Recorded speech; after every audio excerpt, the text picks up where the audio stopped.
তিন জায়গায় প্রয়োজনে মিথ্যা বলা যায়। কয় জায়গায় মিথ্যা বলতে? তাওরিয়া, মানে কথা একটু ঘুরিয়ে বলবেন। এক নাম্বার, আপনার ওয়াইফকে খুশি করার জন্য, সে একটু এরকম না বলে একটু কৌশল করে বললে খুশি হবে, ওটা বলা যায়। দুই নাম্বার, জীবন মরণের ব্যাপার, জান বাঁচানোর জন্য একটু কৌশল করে ঘুরিয়ে বললেন, এটা জায়েজ। তিন নাম্বার, দুইজন ঝগড়া লাগছে, তাদেরকে মিলিয়ে দেওয়ার জন্য কৌশল করে একটু মিথ্যা বলা, ঘুরিয়ে বলা যায়।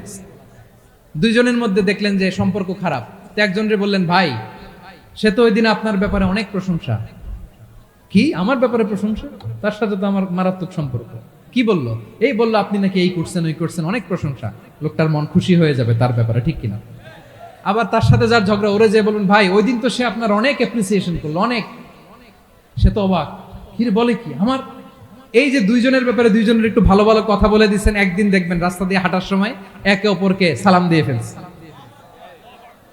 সালাম দিয়ে বুকে জড়ায় ধরছে, আছে না নাই? আবার মিলমিশ হয়ে গেছে। কিন্তু আমাদের স্বভাব হইলো, দুই প্রতিবেশী যদি একসাথে বসে একসাথে হাঁটে, দূর থেকে দেখলে আমাদের জলে, আছে না নাই? ঘটনা কি এই দুইটার মধ্যে এত মিলকে? এই দুইটার মধ্যে গিরিঙ্গি লাগানো যায় কিভাবে?